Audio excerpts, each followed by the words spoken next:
If you dig the twisted, admire the outlandish, and are enamored by the unusual, you're in the right place.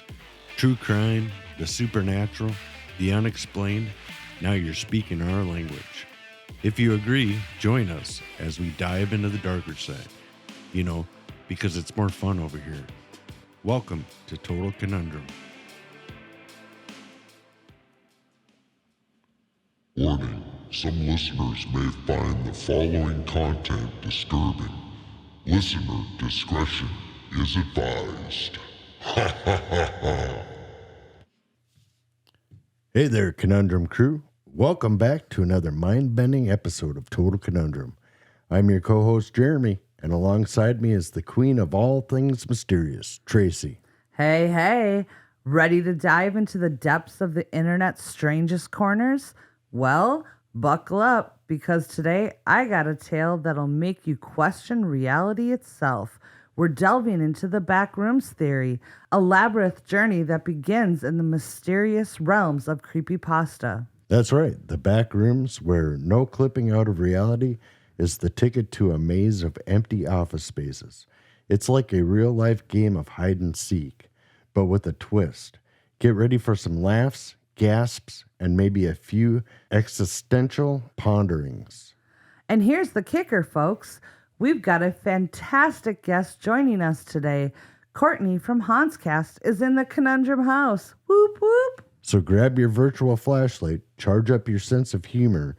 Let's embark on this wild ride into the uncharted territories of internet folklore and backroom theories. Ready, Traci? Born ready, Jeremy. But before we let the backrooms unravel before our very ears, don't forget to subscribe to our YouTube channel and hit that notification bell so you'll never miss an episode. And don't forget to give us a thumbs up if you enjoy this episode. That's right, Traci. Also, a rating and review would mean the world to us if you're listening to us on Apple Podcasts or Spotify. Plus, drop us a line if you got any spooky stories or a chilling mystery you want us to dive into. We'd love to hear from you. Before we shock you with our episode of the Backroom Theories, we'll be playing trailers that were shared with us. Sounds Interesting podcast and Scary Tales and Serials podcast. A big thank you to them for collaborating with us. Everyone, go check out their podcast and show them the love and support that you show us. Enjoy listening to the trailers from our friends during our episode. Coming soon on Sounds Interesting.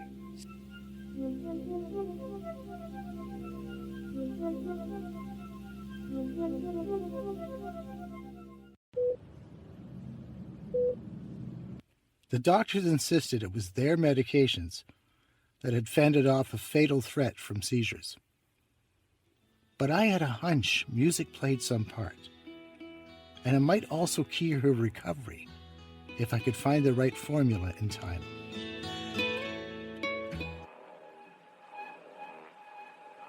I think I've heard it, but I can't say for sure. It's the unknown. What is that? I started to notice this noise.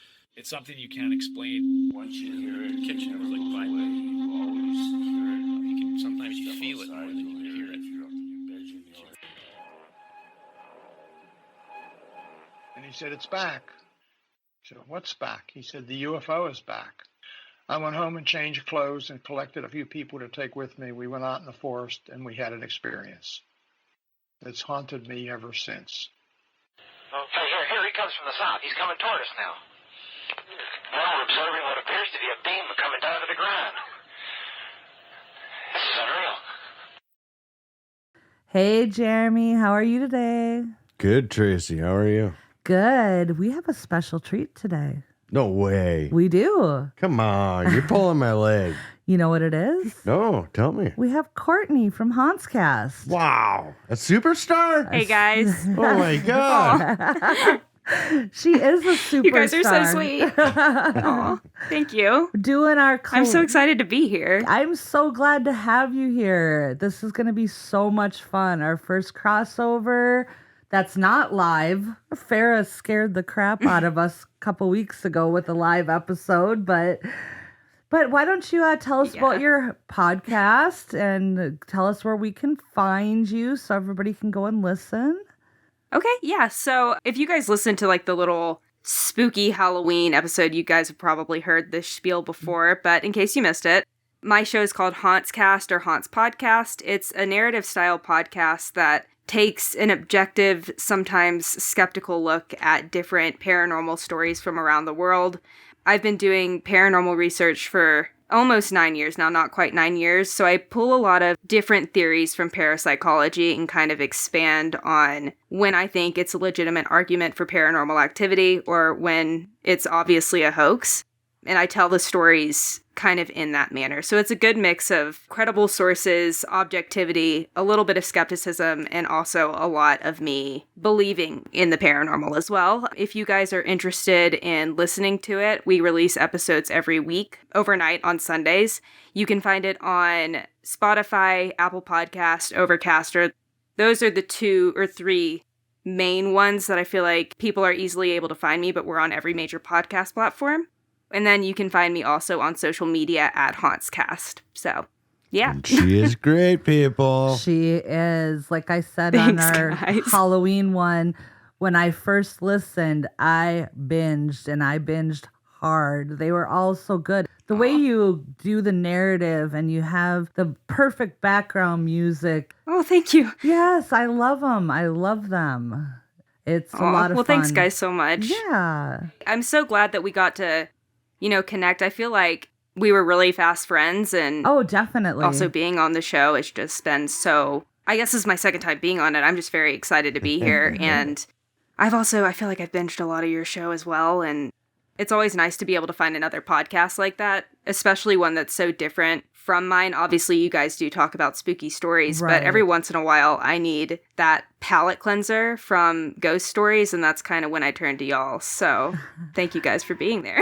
Yeah, well, it's been fun. Like you said, a very fast friendship. And the group that we have is amazing. Yeah. We didn't have that before.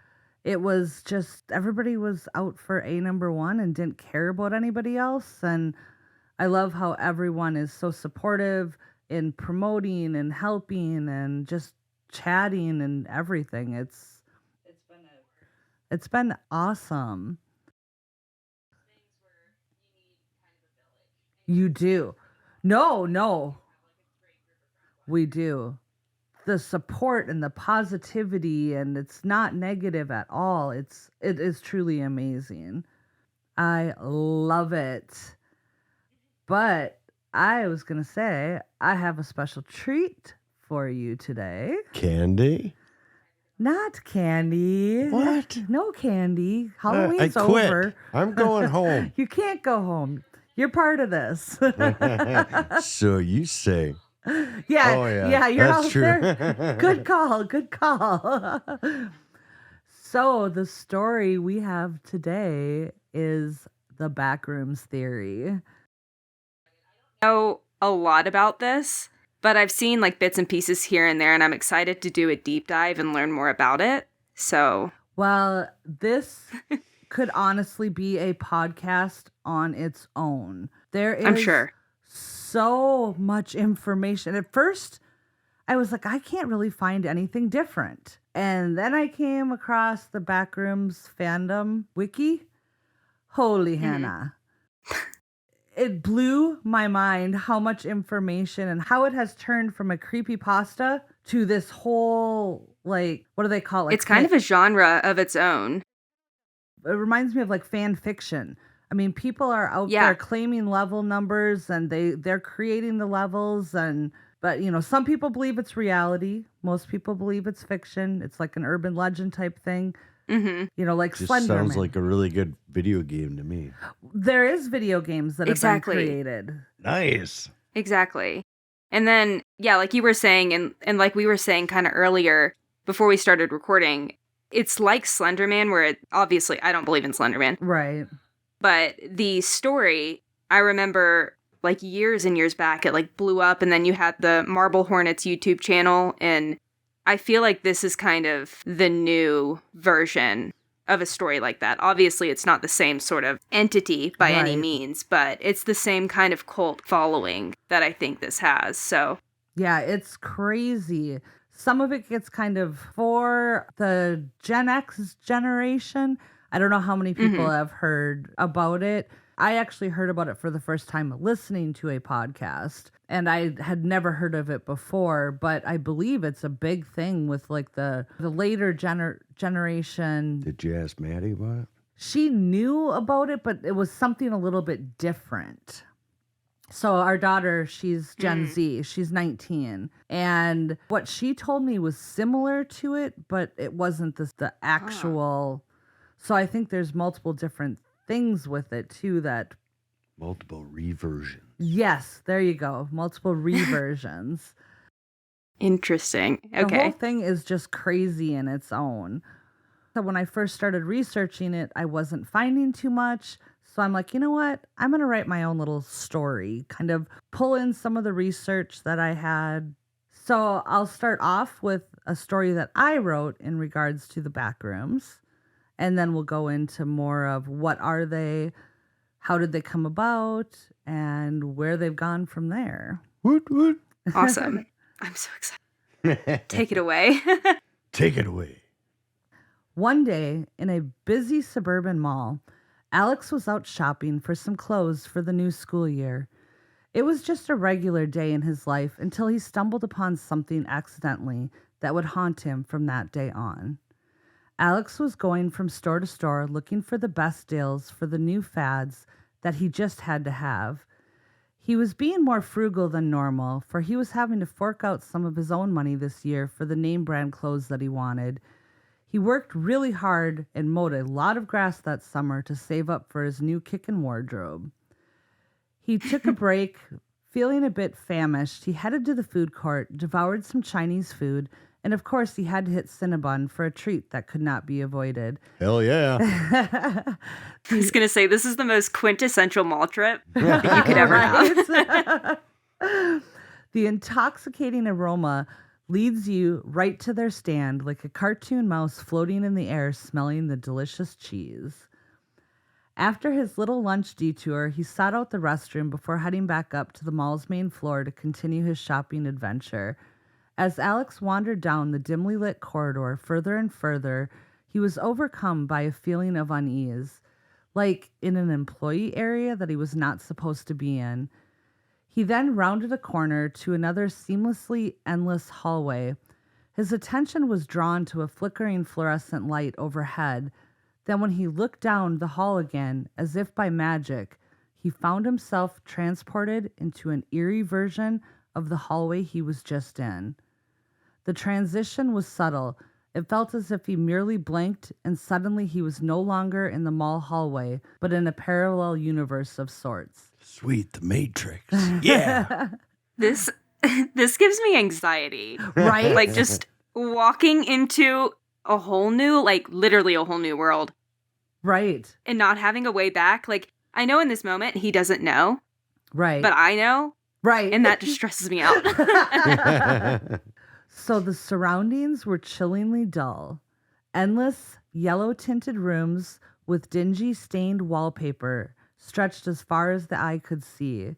A faint fluorescent hum filled the air, and the ever-present scent of mildew lingered, and the silence was deafening. Panic set in as Alex realized that he had somehow stumbled onto a place and had no idea how to get out. The room seemed to go on endlessly, and every turn led to an identical corridor. Fear and anxiety coursed through him as he ventured deeper into the seemingly infinite maze, desperately searching for an exit. Hours seemed like days as Alex aimlessly roamed the lifeless, empty hallways. The oppressive sameness began to play tricks on his mind, and the once vivid memories of the mall started to fade. It felt as if though he were becoming part of the Backrooms themselves. Ooh. Yeah, the anxiety is just like, oh my God, the heartbeat, the not knowing. I'm good with it. You're good with it? Yeah. You want to be in the Backrooms just roaming? Yeah. All by yourself? He said, let me leave all of my problems behind. No more podcasting. He'll be going down the hallways all by myself. Hell yeah. Actually, yeah, I can see the appeal a little bit. I'm sure I'm going to take that back as we continue through this episode, but for now, I see where you're coming from. So eventually, in a moment of desperation, Alex noticed something different. At the end of the hallway stood a door that was ajar. This stood out to him, for all of the other doors were always closed and he had to open them.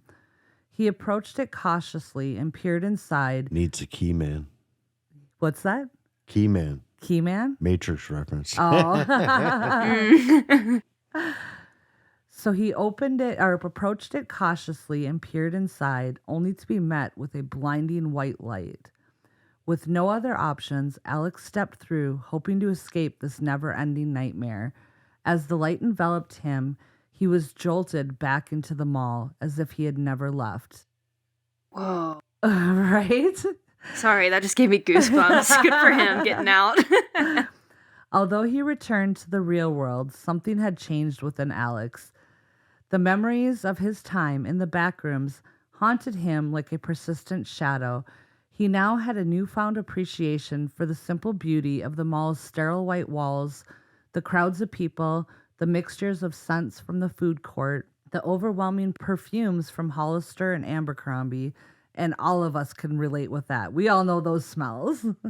Yeah, just overpowering. Yes. Like musk. Yes. You lost me at people. People. Like, I want to go back to the back room. He turns right around. Let me back in. I'm going home. However, he gained a lingering fear of empty corridors. The backrooms had definitely left a mark on his psyche and would be a constant reminder that sometimes reality can be far stranger and more terrifying than we could ever imagine.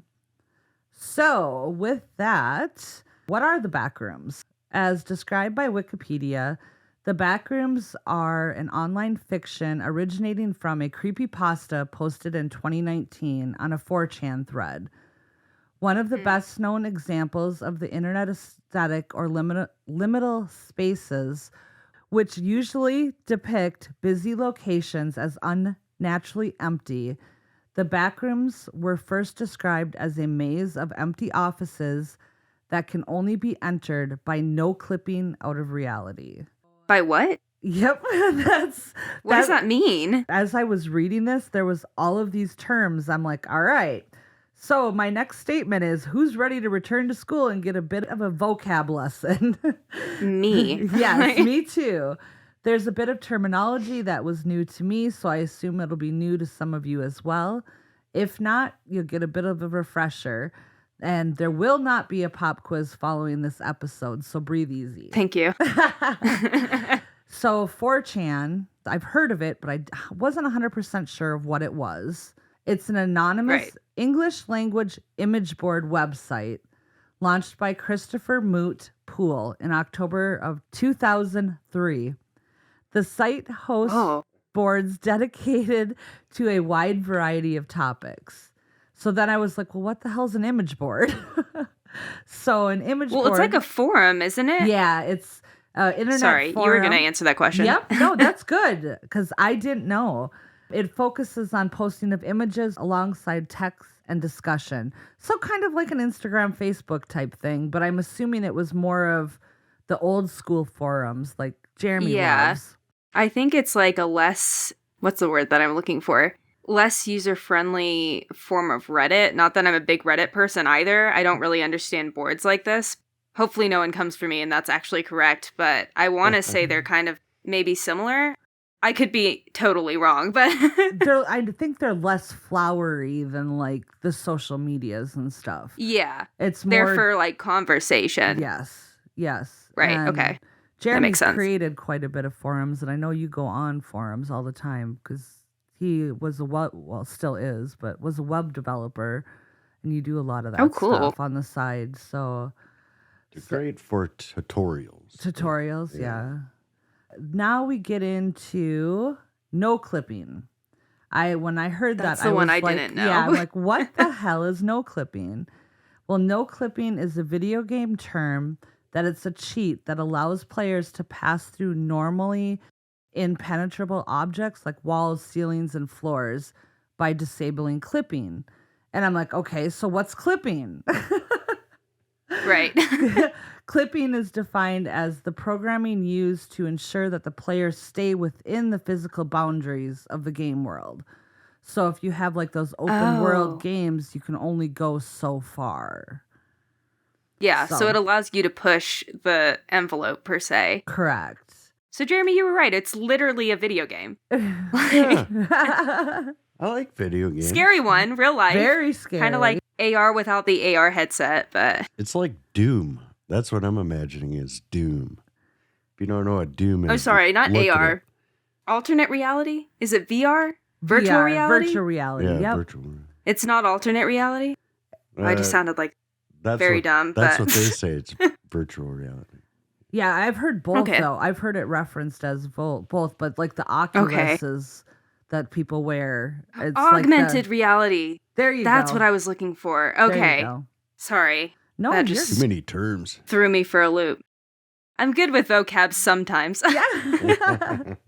So as its popularity grew, internet users expanded upon the original concept by creating different levels and entities which inhabit the Backrooms.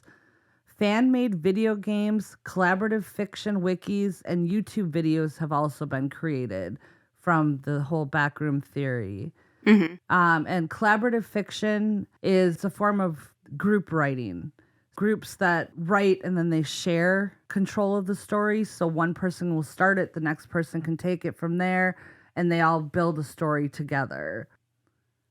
Yeah. That's intense. Right. And I tried doing something like that 4 or 5 episodes ago. I started a short story on Insta, hoping to get people to add to the story to create something fun we could read. But I think I scared people with it. So I feel like if you reached out to like directly to people, I would do it. That sounds like fun. That's what I thought, because I got it I did like 3 or 4 paragraphs and then I left it. It's like, okay, what happens next?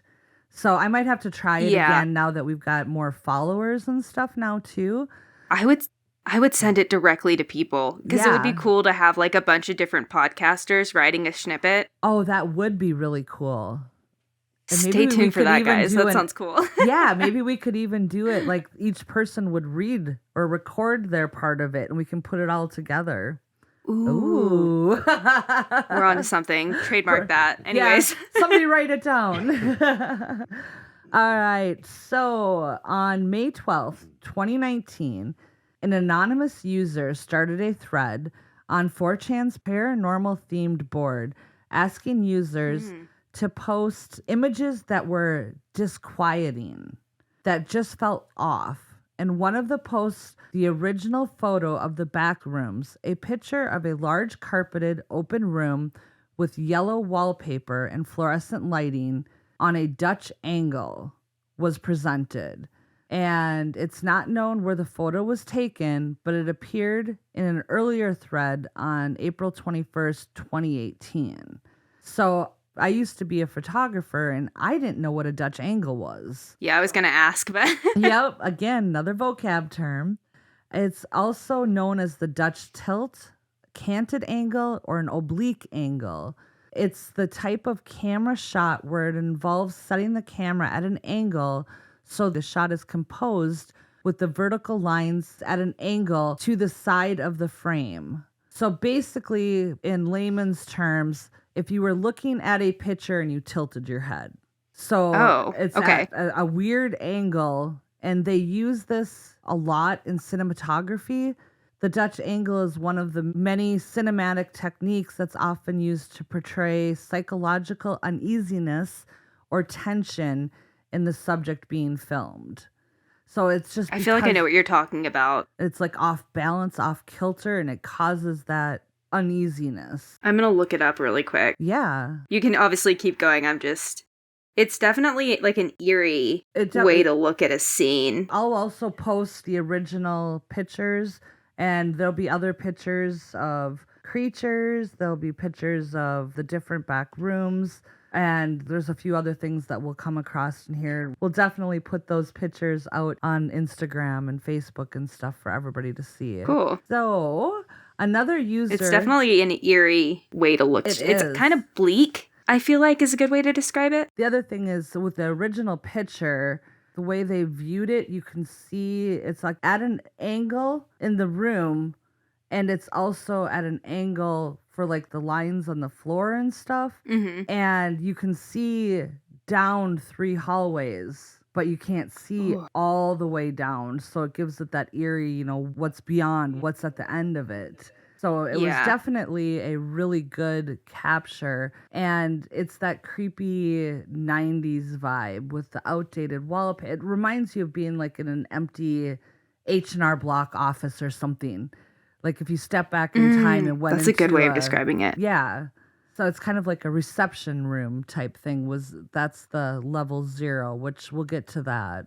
But another user replied to this post with the first description of the Backrooms. And they said, if you're not careful and you clip out of reality into wrong areas, you'll end up in the Backrooms, where there is nothing but the stink of old moist carpet, the madness of mono yellow, the endless background noise of fluorescent lights at maximum hum buzz. Why is everything yellow? Because... Well, that and like the buzzing between the color, because it's like almost like a mustard. Uh-huh. And then the buzzing, I feel like that's enough to like slowly drive you mad. Yeah. Which I guess is the point. Probably. Well, like somebody said, kind of like back in the 90s, because everything was like the warm light bulbs. Like nowadays we all have like the daylight bulbs in our house versus the warm, because we want to be able to see. Where in a lot of houses in the 90s, you had very little lighting, even in offices and stuff. Everything was kind of darker and more of the school. Well, yeah, they had those bright lights. But that everybody knows that. Felt like you're in an interrogation room. No, that's just because you were naughty. I feel like. Yeah, that's true. But when you say that hum from the fluorescent lights, everybody can relate to that. Well, unless you're pretty young, because fluorescent lights aren't around as much as they used to be. But I can totally relate. I feel like it's very identifiable. But also I grew up in the 90s, so maybe that's just what I dealt with from an early age. Right. It's very, that hum is very pungent. Unnerving. Yeah. It's like a fly buzzing you or something. I mean, maybe even worse if it just doesn't stop. But they also say that there's approximately 600 million square miles of random, segmented, empty rooms to be trapped in. God save you if you hear something wandering around nearby, because it sure as hell has heard you. Ew. What is it? Do we know what it is? Or it's just some nebulous thing in the background? Yeah, that's all they said. That was This is level 1? When somebody posted that picture, it had no detail, no nothing. It was just... Oh, okay. I was going to say. a picture of this room. And this is what somebody replied on that Spooky, picture. Man. I mean, hello. Yeah, that's like starting off quick. What are the higher levels if this is like the entry lobby? Yeah, we'll get continue.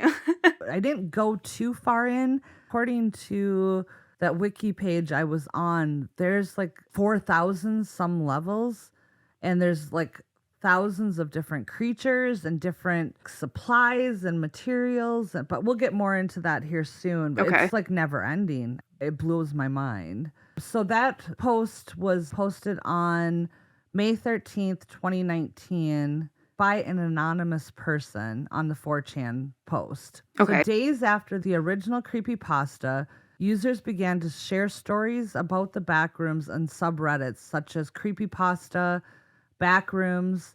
A fandom began to develop around the Backrooms, and creators explained upon the original iteration of the creepypasta by creating additional floors or levels and entities which populate them. How do you win the game? How do you get points? You get out alive.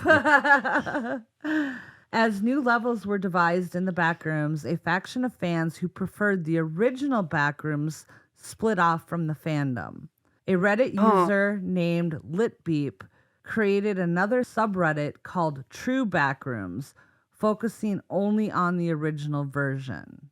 So Litbeep24 was one of the many who wanted to keep... Are you laughing at the name? Yeah.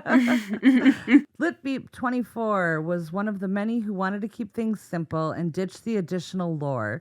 They launched a new forum called True Backrooms, and they actually are /True Backrooms, and I'm assuming the R is Reddit, but I'm Right, so each subreddit has like a /R something. I just did a story about this for my own show where somebody was posting an R paranormal. Okay. And I think that it's just like their way of like describing that it's a subreddit. Okay. I don't know. I was trying to get a full understanding of what Reddit was earlier this week. So they kind of do it like a folder structure, kind of like when you're looking on your computer and you're digging down into each folder. You got the R, think so, yeah. / and then, yeah. I think that's how I'm so that's looking at it. That's a good way of like, I think so. Okay. Again, like that was my kind of interpretation. I'd obviously heard of Reddit before, but I feel like this was my first like dipping the toe into kind of like looking at the actual story that was posted there. Okay. And I want to say that that's right, but I could be, again, totally wrong. So yeah, I've gone to Reddit a few times, but definitely don't know much about it. I've been led there for different stories here and there. Black Eyed Kids was the biggest one. The Black Eyed Kids, I'm sure that's like all the stories were out there. Does that have its own subreddit, I'm assuming? I just started that episode today. Of y'all, so I haven't gotten too far into it, but I think it's under the paranormal one. Oh, okay. I believe it is. But it's also, some people consider it paranormal, but I'll have to go back and look. I didn't even look at what it was under. I was brought there by an article that led me to it. So I didn't even look at... Found yourself down a rabbit hole. I did find myself down many rabbit holes with that story. Right. And then to find out there was white-eyed kids too. I'm like, come on. Yeah, I've never heard of that. I'm like, that's why, obviously, like I said, I just started that episode earlier this afternoon, and I haven't gotten to that part yet, but I'm really interested to see what those are. They're crazy. It's insane. No kids are showing up at my doorstep like that, or I'm going to make them into a Halloween decoration. So there are 15,000 members that focus solely on the look and the feel of the original 4chan image. They embrace the fan interpretations that show what the yellow corridors or adjoining rooms could look like from a different angle, but they don't get involved in the spin-off fiction. So I believe they think theirs is nonfiction and the other is fiction. Oh, okay. When I worked, good for them, right? So when I first heard of the Backrooms and I saw its accompanying image, I was taken aback. Litbeep says, viewing these images of barely furnished or many times unfurnished yellow tinted rooms, it prompted this feeling of longing and nostalgia. Sometimes those feelings even gave way to a bit of anxiety. For Litbeep, there was no place or no need to have the extra layers or hidden monsters. The strangeness of the place was more than enough, and it brought back childhood memories of spaces that they felt they probably shouldn't have been in.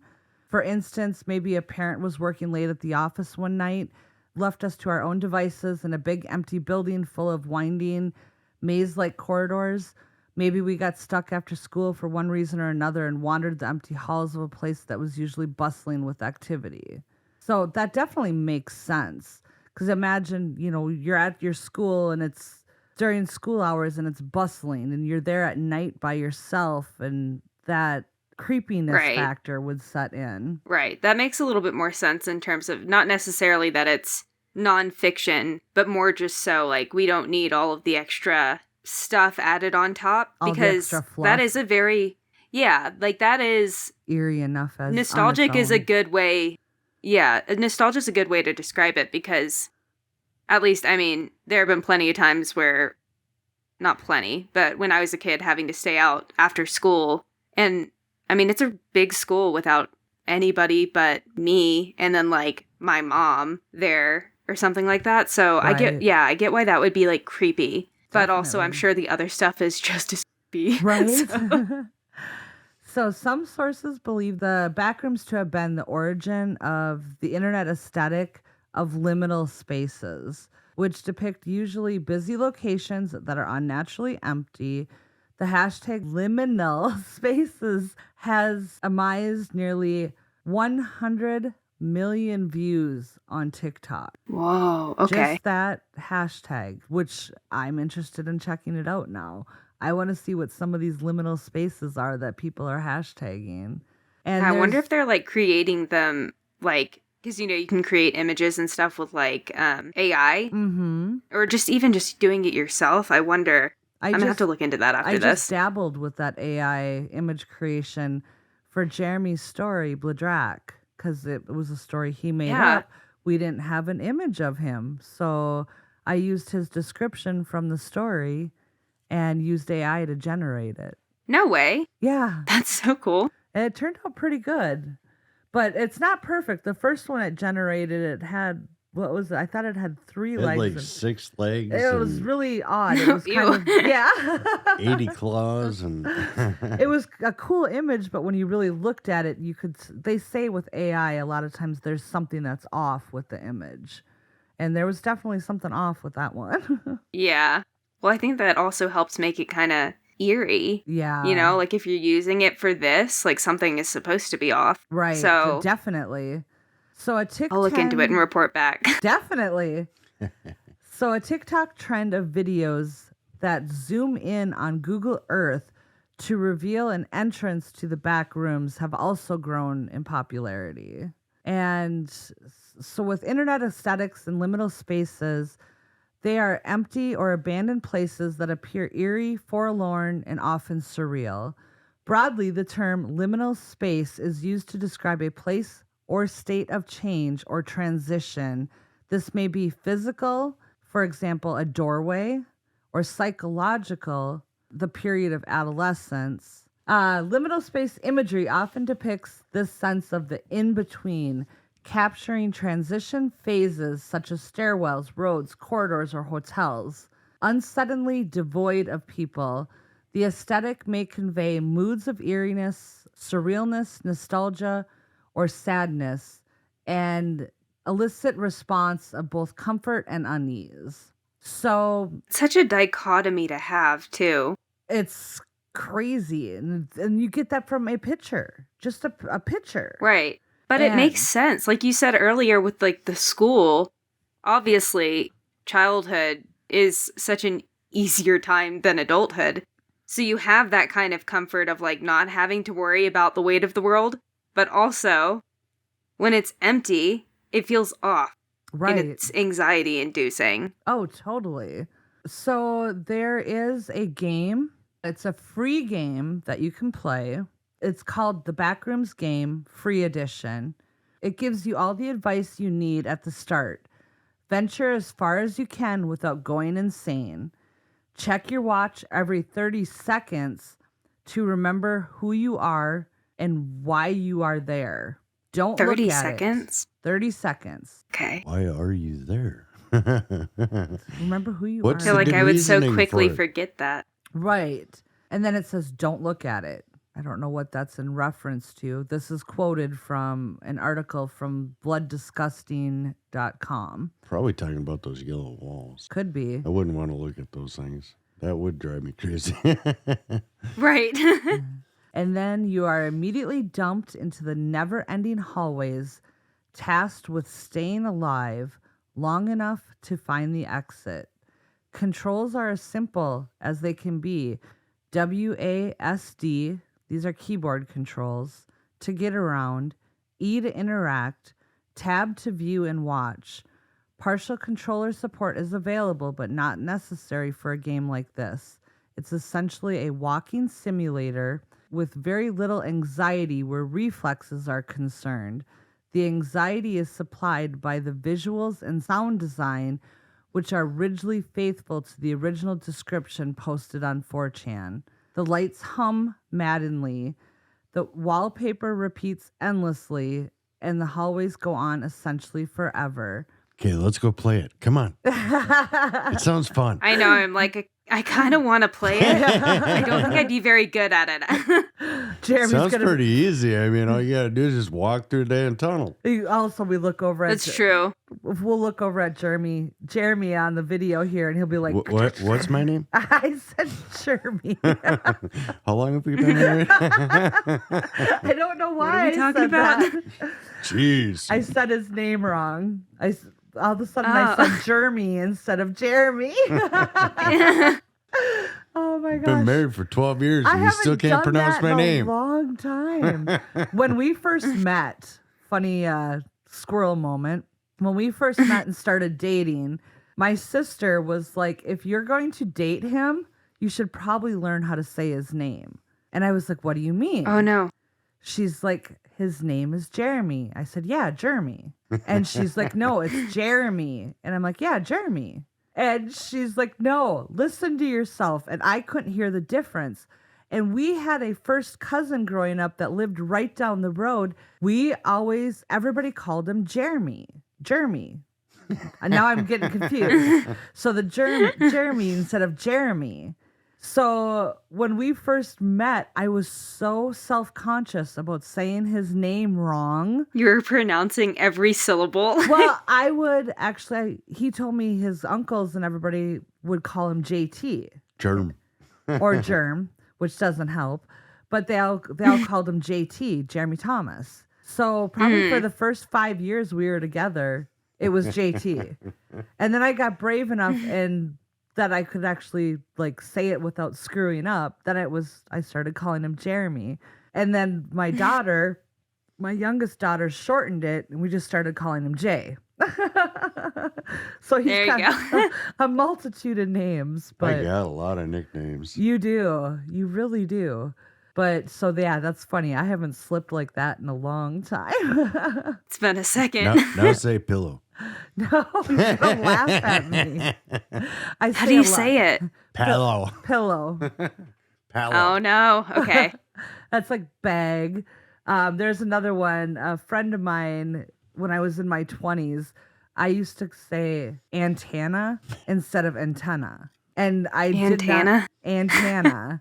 And she's like, it's why? It's a Minnesotan thing. Do you say that? And again, I didn't hear the difference. And until she like really pointed out to me, she's like, it's not the band Santana. It's an antenna. And then I heard the difference. But she literally, I was like, are you sure I'm saying it wrong? And she stopped at a gas station and made me go in and we had to ask the gas station attendant because she was that. Yeah, I say a lot of things wrong, but just love me for who I am. So anyway, that's actually kind of awesome. Sorry, go ahead. That's funny. It's just one of my many quirks. People pick on me all the time. So between having the Minnesota accent and growing up in northern Minnesota, and I'm assuming it was from growing up that I would hear these things. But well, even with my son doing his spooky story on the Halloween episode, when we were recording, he kept saying attic, but he was saying it with an extra syllable at the end of it. Yeah, like addict. Addict. Instead of attic, it was like addict or something like that. And so in editing, I cut out that extra syllable so he was saying it properly. Right. And then I called him. I said, where did you learn to say that word? I said, because it wasn't from me. So there's many words I say wrong, but that's not one of them. And he's like, I didn't even realize I did that. But it was an easy enough fix. I didn't say it wrong. But it's funny how everybody or a lot of people have like certain words that they struggle with. And I struggle with lots. Right. Words are hard. I always say that. Right. So anyway, getting back to the video game, if smell-o-vision was a thing, this game would include the stink of old moist carpet. There isn't a story or a goal or an escape. It's just a random generation of backrooms that you could wander around for an hour, or you could find an exit inside of 10 minutes. There is, of course, a hideous creature to avoid. Yeah. But it's laughably easy to do so.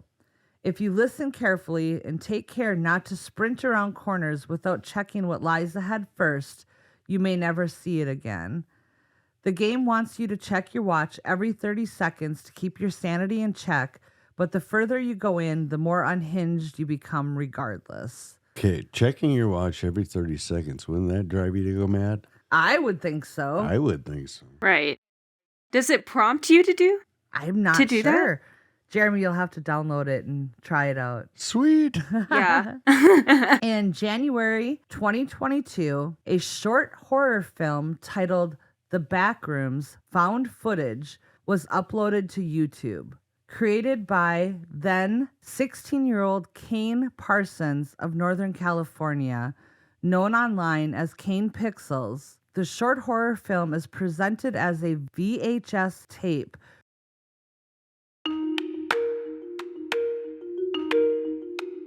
Hey guys, I'm Tara. And Mara. And together we are Scary Tales and Serials. We are two best friends, ghost hunters, and moms who know all too well that mama ain't easy. So we do this to relax and unwind. We communicate with spirits because, let's face it, they're the only ones that truly listen anyway. If you like the paranormal, all things spooky, true crime, and downright murderous tales, then you're in the right place. Join us on our spooky adventure. Each episode, we tell you a story and use humor and some great banter to keep the craziest stories light. We share tales of our ghost hunting adventures and hot takes on some of the wildest cases out there. With our episodes, you may hit a range of emotions, laughing, horror, anger, and even some tears depending on the case, but we promise we keep it fun. Tara, that's me, is the self-proclaimed overachiever, delving deep into the cases to uncover as many facts as possible, and Mara sprinkles in the razzle-dazzle with her wit and humor. There is something for everyone with us. You can find us on Apple, Spotify, iHeartRadio, Google Podcasts, and just about anywhere you listen to your podcasts. You can also follow us on our socials. We are on Instagram, Facebook, and TikTok. Give us a listen and tell your friends. We hope to see you there. Until next time. Toodaloo! Toodaloo! Recorded by a filmmaker who accidentally enters the backrooms in the 1990s and is pursued by a monster. Parson used the software Blender and Adobe After Effects to create the environment of the backrooms, and it took him a month to complete it. He described the backrooms as a manifestation, as a poorly remembered recollection of the late 90s into the early 2000s. He admits to being spooked by his own creation at times. Working deep into the night, a clip would sometimes lag and he'd jump unexpectedly at shadows on the yellow walls. So he was creeping himself out making these videos. And it's got to be good, like in terms of a... Yeah, I watched little bits and pieces of it. And I was listening to this other guy tell the stories of his compilation of videos. He has 16 of them now. But the first video, as of October 2023, 53 million views. Nice. God, good for him. Wow, right? That's awesome. That's really, I mean, obviously that... Goals? You have to put in like a lot of work to get it, because if it's animated too, like...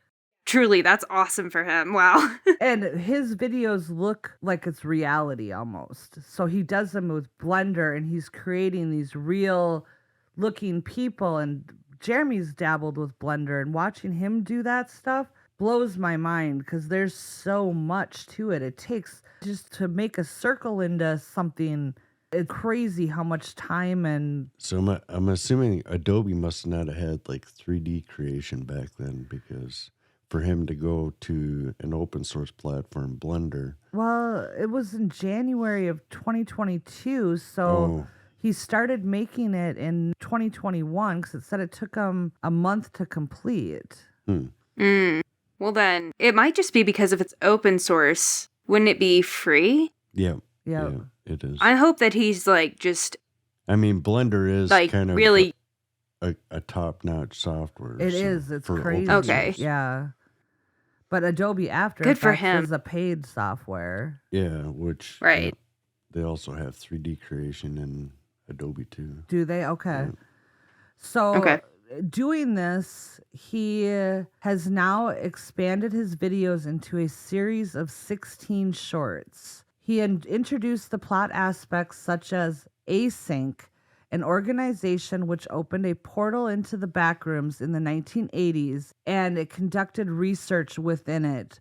The series has collectively garnered over 100 million views. Jeez.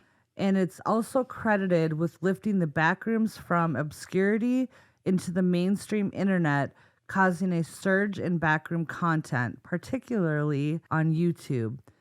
For his shorts, Parson received a Creator's Honor at the 2022 Streamy Awards from the Game Theorists. But I was watching some of these, and he has his own little storyline going. Mm-hmm. I mentioned before there's this wiki fandom, and people are going in there and they're like, no, that's not how it is with Kane Pixel's story or whatever. I kept seeing things that Kane Pixels doesn't want his stories in these forums. His stories are separate. He doesn't want us to generate our views like how he is. He wants his Backrooms to be their own entity. But just from a picture, this kid started generating all of these shorts, and now in a compilation of 100 million views. And I'm sure he's going to keep going. And these, he ought to. Yeah, these videos, the ones that I saw, I was watching a guy talk about them. He was showing like short little clips from the videos, and he was talking about it. It's incredible. The animation in it is, this kid's going to Hollywood. He's 18 now. Right. I mean, I know what I'm watching tonight. I can't wait. Yeah. Definitely get yourself lost in another world there. All right. Good for him. Like, really good for him. But anyways, let's continue. So now we're going to get into some of the levels. Level 0 is known as the lobby. It's supposed to be safe, but unstable and devoid of entities. So level 0 is the first level of the Backrooms, being it's the first location most wanderers will initially find themselves in. It's an expansive space resembling the Backrooms of a commercial building. All rooms in level 0 share the same superficial features, such as the worn mono yellow wallpaper, old moist carpet, scattered electrical outlets, and inconsistently placed fluorescent lighting. Aside from these common features, no two rooms within the level are identical in layout. Except for the color, right? The color, yeah. And the carpet. And but how different could the rooms be if they're empty? Right. Triangle. Well, don't they have like furniture and stuff in them, or no? Supposedly, from what I've read, it's all empty. But I know that as you go up in different levels, they change and they get like each level has a different look. And there was a level that I'm not covering, but I did go into. I think it was level 5. That level looked cool as hell. It was like an old fancy hotel set back in like the 1930s. And there's like jazz music playing, but I'm like, I can't. I've got to stop at some point. I've been thinking about this like the entire time. And I was going to bring it up at the end, but while we're on the subject of a hotel, this reminds me of the elevator game. Yes. Do you guys know what that is? Yes, I do. It reminds me so much of it. Or like the Elisa Lamb case. Yes. And you Jeremy, do you know what it is? No. You've never heard of the elevator game? I've never heard of Okay, either describe one of it. those. Describe it for him. So it's a paranormal game, they say, or like a ritual. I don't know if it actually works. There's some argument that it does, and unfortunately someone lost their life playing it, allegedly. That said, what you do is you go into an elevator, and I want to say there has to be at least 14 floors. It may be 11, but I want to say it's 14. And you have to press the buttons in a series of predefined numbers. And if you do it correctly, it takes you to a different realm, supposedly. Okay. And then back in, so again, I think 2016. Like cheat codes. Cheat codes, yeah. Right. And I want to say it was like 2016. A girl was in California. Her name was Elisa Lamb. And she unfortunately lost her life while staying at, I forget the name of the Cecil, I think. The Cecil Hotel. Yep, on Skid Row. Right. And they said there's some speculation that she was playing this game. There's a security camera, like, video of her acting really just out of character and kind of strange. And ever since that we started talking about this and describing, like, how you find yourself there, I've been thinking about her in that story. And I wonder if maybe she was on level 5, ? I know that this is, like, likely all... Right. Not likely. It is very fictional, but it's been reminding me of that story. Well, and a her lot. story is just so strange because that elevator footage, you'll have to watch it, Jeremy. It is. Isn't the Cecil Hotel haunted too? It is. See, that's why I thought you would know about the elevator game, because Zach Bagans did an episode at the Cecil and he did the elevator game, and they were talking about Elisa Lamb. I was probably in the back room when he said that, so I missed that part of it. Yeah, so he tried to imitate the game, but yeah, it's just the way she like peeks her head out like she's looking for something, and then she goes back in, and then she peeks her head out again, and then it looks like she's It's what she does with her hands arms. Yeah. Really freaks me out. It doesn't look, I mean... It doesn't look natural. Who knows what was happening? Yeah, who knows what was happening with this poor girl? Because there was, unfortunately, like a lot of stuff happening in her life at this time. And it's all pretty heartbreaking. But what she was doing, like, with her body, like, language and her body motions was just bizarre. Oh, I have no other way to say it. But anyways. I'm going to say it's a ghost then. Possession. Well, in part of the elevator game, supposedly a woman's supposed to come on to the elevator and you're not supposed to talk to her. Yeah. And you're really not even supposed to look at her at all. There was speculation that people say that they believe that woman was actually on the elevator and she was talking to her, and that's why. But like, even those elevator doors, they didn't close that entire time. Yeah. And then she gets out and then they finally closed. You know, it was just strange. They were open the entire time. So, road trip? Oh, definitely. Road Cecil? trip. Let's go. I don't think the Cecil's open, but Aww. It's a different. The building is still open. It's still a hotel, and I think you can go to like the room she was staying in and stuff like that. But it's a completely new hotel now. But people still investigate it. It's on my list, but I won't go alone. No, for obvious reasons. No, I think we need to do a podcasting field trip. I like it. Let's go. Adventure. I know my sister, her neighbor's been listening to our podcast, and she wants us to go to the Roth House in Illinois. I've never heard of that. It's an Airbnb. It's supposedly the first possession in the United States. I do know this house. Oh my gosh. It's sorry. in Illinois. If you guys at home could see my face, I just got really excited. But some guy bought it and renovated it back to its original glory, and it's an Airbnb, and you can rent it out for like $200 and some bucks a night. And on the weekends, Illinois is not that far. Ooh, there we go. We should go. Let's do it. There's like I'm game. 4 rooms or whatever, and between your equipment and our equipment, we could have some fun. Yeah, we got all kinds of fun stuff. Yeah. Oh, Courtney, speaking of, was going to show us, she has the same... yeah. I'll send you guys a video of like how I get it to reverse Spirit Box. Oh, yes. She gets it to reverse so you don't actually hear words unless they actually... a ghost speaks words. Oh, so just white noise then? Then it's just the white noise, or whatever. Okay. Yeah. Yeah. Sorry, I meant to do that. It's been kind of a wild week, but no, you're good. Anyway. We don't have any trips planned for adventures right now with it being so cold. Here. We need to find hotels and stuff like Cecil.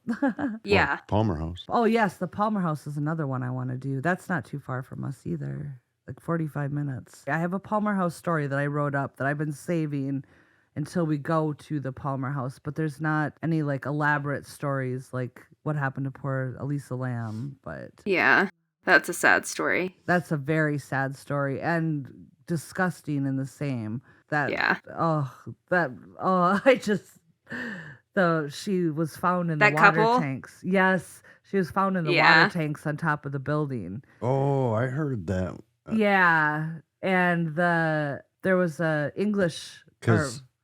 Weren't they saying that the water tanks were like kind of in the middle of the roof? And how the heck did she jump that far? Well, Yeah. she needed a ladder to get up there, but to be able to lift and close the lid, the lid was closed. Yeah, it was really heavy or something. Right, and she wouldn't have been able to close it once Okay. she got in. I know that part. Yeah. Yeah, that part is gross, but Yeah, poor that girl. just makes my stomach turn. I will only drink, even when we were in Vegas, it was $9 for a bottle of water. I refuse to drink tap water out of a hotel faucet. The only place in the world where alcohol is cheaper. Yes, alcohol is cheaper than bottled water, which is crazy. Oh, really? Yeah, $9. I'm going there in a couple of months. Make sure you go to a Walmart or Target and bring bottled water into your hotel, because if you buy it from the hotel, at least at the MGM, $9 a bottle. Ooh, okay, Insane. we're staying at the Luxor to do like an investigation, so. Oh, how fun. So excited. Very fun. All right, so we were at the mono yellow paper wallpaper, no two rooms within the level. Okay. The fluorescent lighting in level 0 hums at a consistent frequency. This buzzing is notably louder and more obtrusive than ordinary fluorescent lights.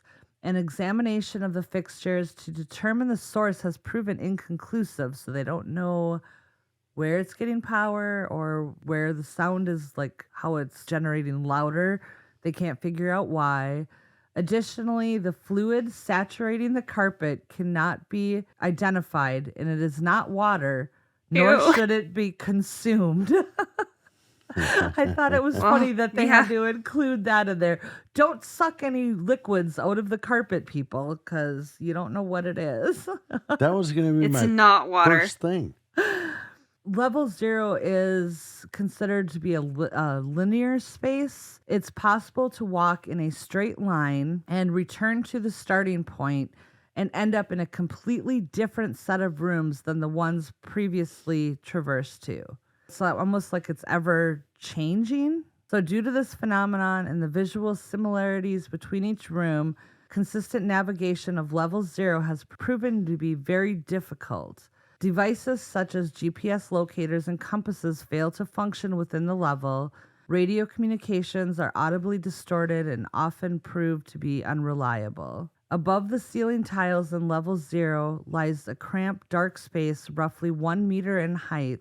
The air in this area is stale and thick with dust, making it difficult to breathe, and the electrical wire lines in the ceiling are coming from all directions.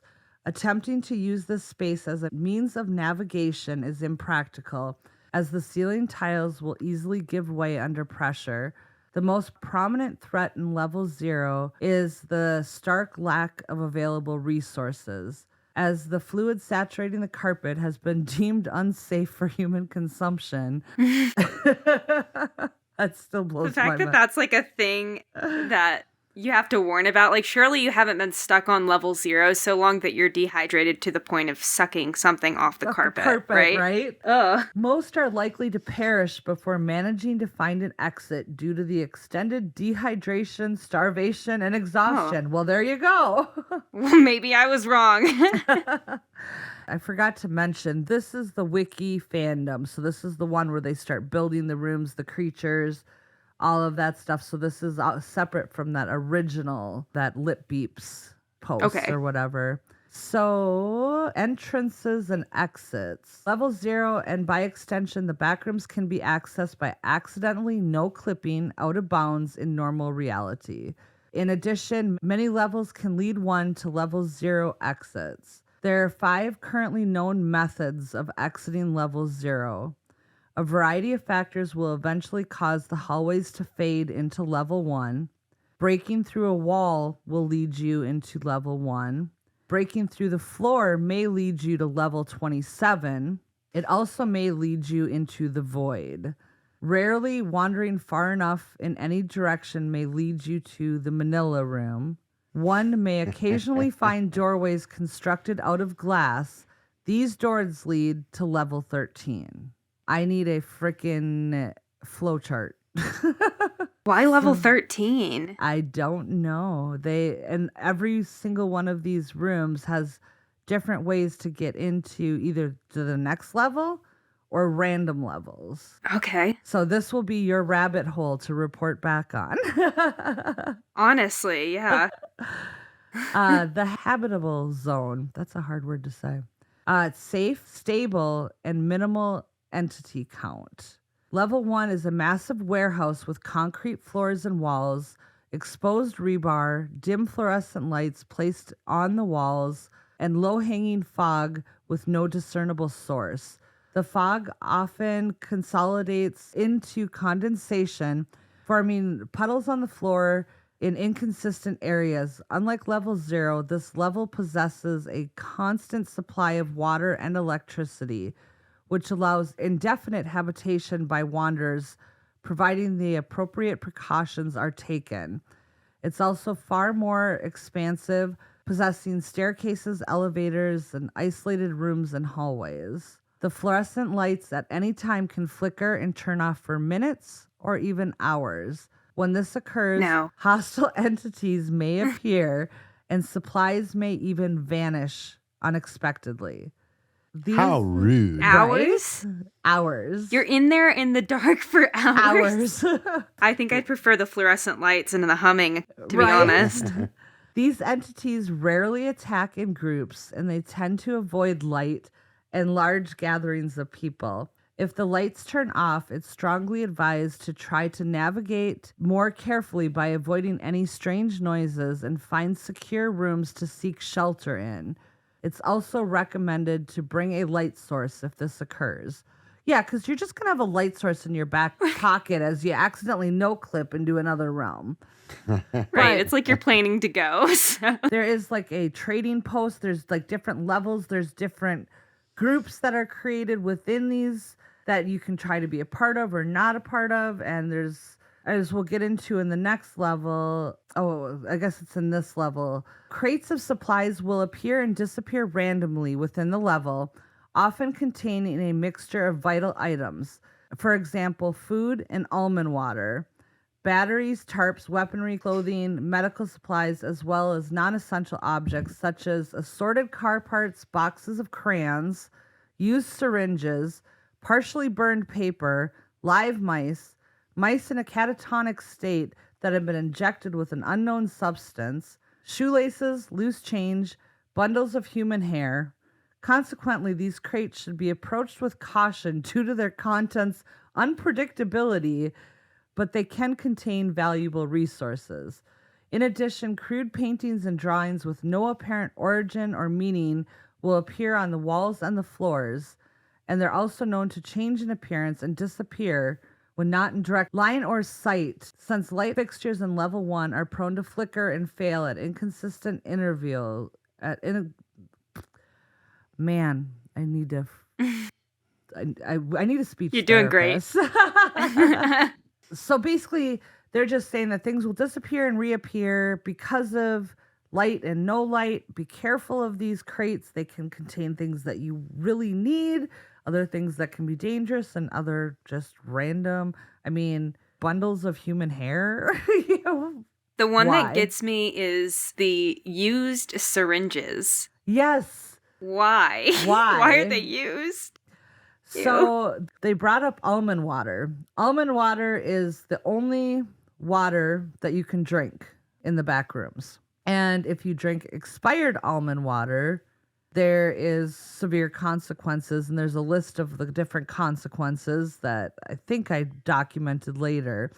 But almond water is also used in trade. And then you can go to certain surplus areas that are kind of like a quote unquote store and trade some of your weird things for different your human hair.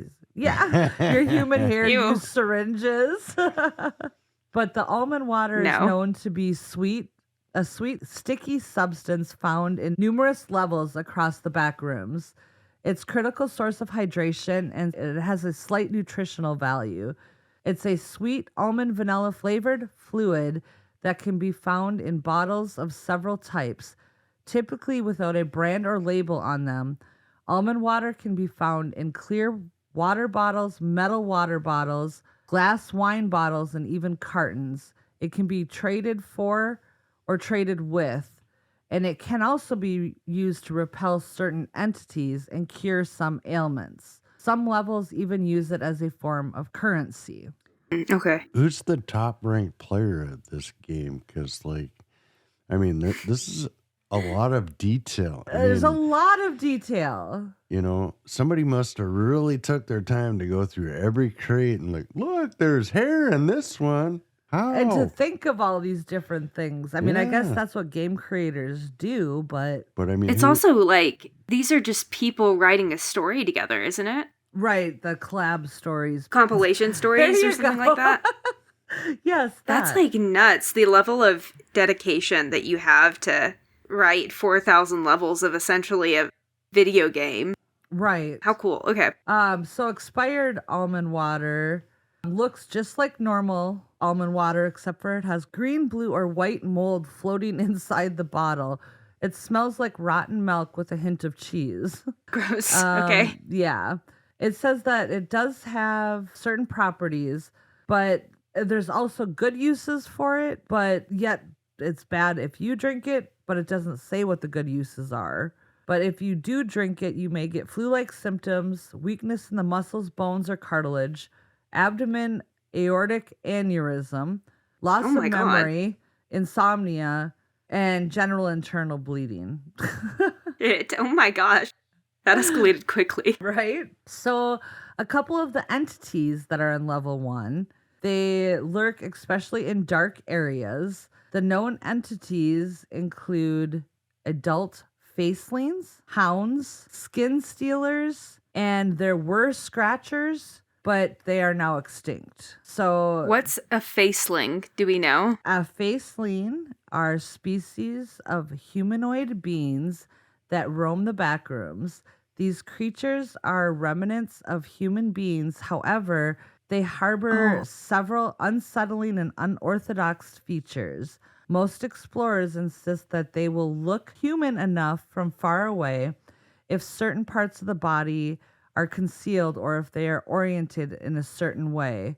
Basically, from the images that I saw, their faces are blank. Oh, okay. So they're human, but their face is nothing, just empty, just skin. No eyes, no nose, no mouth, but they have hair and everything else. So it's just a human with a erased face, which is horrifying. And the hounds are humanoid entities with canine attributes. They have unkempt black hair on their heads, large mouths filled with sharp teeth. They have long bony limbs, sharp claws, and their eyes are fully white, lacking irises or pupils, and they walk around on all fours like a dog, hence their names. There's some of the more common hostile entities found in many levels of the Backrooms, but are less common in the deeper levels. They're extremely dangerous and become agitated when they see someone in a hostile state, but they can be intimidated. Avoid hounds at all costs, even if one is in its neutral state. So then each of these creatures has, I mean, it just keeps going. They each have different states that they neutral, aggravated. I mean, I don't even remember. Right. I didn't even go into all of that. Again, there's so much. Yeah, but this is like a rabbit hole. It is. But it says sometimes throwing things may scare the hounds away. Entity number 10, more commonly known as skin stealers, are large humanoid entities that are commonly known to wear the skin of their victims as a disguise, which makes them rather difficult to identify. They are commonly observed to have the ability of mimicking human speech, albeit they're not very good at imitating. It's highly suggested to run away from any wanderer who seems to be repeating the same words or speaking in a monotone voice. There's a rumor that's been circling around for many years that you're able to identify a skin stealer by the color of its blood. While humans possess red blood, skin stealers possess clear blood. Okay. So, but how can you tell you before, Yeah, when they're close enough, by the time they get close enough to you. It says that the way to expose them, stabbing, shooting, or by any explosive. Yeah, but like it could also expose them. be a person. Yeah. Right? You'll find out once you stab them, for sure. Shit. They're bleeding red. Damn. It was a human. I'm so sorry. Whoopsies. My bad. Yeah, this some of these are just crazy. As I mentioned, they do have like bases and outposts. There are colonists, there's like communities, and there's different. I guess that you'd have to find community. I'm like, who chooses to stay there? But sometimes I guess it's not usually a choice, is it? No. Level 2 is called Pipe Dreams. It consists of long, dim concrete maintenance hallways with steam pipes lining the walls and ceilings. Doors are rarely found. They house metal shelves and ventilation ducts. The pipes cause the heat in level 2 to reach temperatures reporting to be 200 degrees Fahrenheit and higher. God. It can boil any wanderer alive. Ugh. Right. It's generally described as very decrepit compared to the other levels, with cracks in the stone surfaces and pipes being rusted from what appears to be decades of neglect. Well, yeah. Yeah. Occasionally, I mean, no one's going to be able to survive up there No, especially with that heat. It's right. Yeah. Okay. Yeah, yuck. I don't like this one at all. Fall through the floor. Get out of there. Get out of there. Some sections of level 2 are completely devoid of light, while others are only lit by alternate sources of light, such as flashlights and lamps. A notably musty smell can be found in areas where the pipes exist, and that's due to different species of mold growing on the pipes, walls, and floors. Despite the inherent humidity, water itself is scarce, except for a few small puddles scattered throughout. These puddles should only be used as a source of water when one has no other supply. I'm sorry, I'm not going to be lapping up your floors. Yeah, honestly. Especially since I've never heard about a bathroom so far. Right? Restroom, please. I haven't even. You gotta I had go not even somewhere. thought about that. Honestly. You're That's welcome. probably what's on level 1 or level 0 or whatever it is in the carpet. Oh, You definitely welcome. don't lap that up. No. That mental image, man. Summarizing some of these. All right, so entities. Again, we have the facelings, the hounds, the smilers, and the extinct scratchers. Now I know why they're extinct, I guess. How can any of them survive up there? I don't Right? understand. So the smilers, I did not do a description of. Shoot. Let me go to that page quick. I can't believe that people have created this entire world. Oh, it's insane. And like I said, if you go, I'll send you the link to this wiki fandom or whatever. And it's insane. You just keep going and going and going. That's wild. I want to see what's on level 999. I'll look. Okay. Why did we skip there? Right? Entities, the smilers. That's where the 13th ghost is. You don't want to. Oh.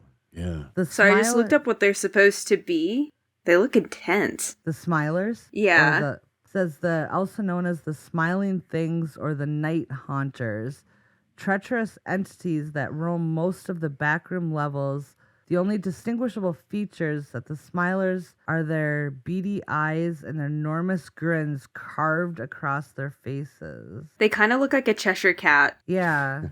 I think we're on the same page. Yeah. But, that's what I imagine. It's just the eyes and smile, nothing else. So there was another entity, the clumps. Ew. They are hostile entities which resemble massive clumps of human limbs which flail about and extend in every direction.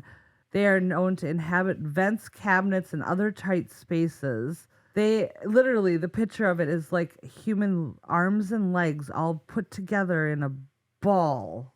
That sounds like a Brandon Sanderson monster. I don't know if you guys read any of his books, but there's this thing in Mistborn that's called like a mist wraith. And it's just supposedly people's like bodies kind of smushed together into these things. Oh, hell no. I think that's the right word for it. Yeah, but definitely. Anyways. Let's see here. Levels. What'd you say? 13 is the first one? Yeah, because we jumped to that from level 0, and I want to know why. Oh, okay, so it says that level 13 is a seemingly infinite apartment building with an extremely high number of floors. Within each floor, there are many small residences, each with a number on the door. These numbers are in a system where it lists the floors, the section of the floor, and the apartment number. The current design of the building is similar to that of a typical 1980s architecture. The walls in the hallway are white, and the carpet is brown, geometrical designs. This design is consistent throughout all the floors. So essentially, it's just more hallways, I think. Yeah, I wonder why it's so, like, infinite, creepy. So you can never get off of it. Well, I know Right. I know you picked this one, Jeremy. 999 is a floating tropical island that rests deep within a starry space-like void. Yeah, I like it. The I'm going to say, entire that sounds But- great. Yeah. Yeah, how do you get to it, though? Because 13 is infinite. Oh, that's true. So how do you get off of it? Maybe you Well, that might just be like if you get to level 13, and this is all Oh, just yeah, me you gotta making it find up, one but of if the- you get like trapped there, You got to find one of those warp floors. yeah. Because I feel like it's like you go in on level 0, and that's pretty much like game over. This is where you're staying. I'm probably misinterpreting that, but I wonder if that's the case. You can interpret it any way you want, obviously, because that's what they're doing. It's so- everybody's. I just added to the story. You heard it here first, guys. That's right. Trademark.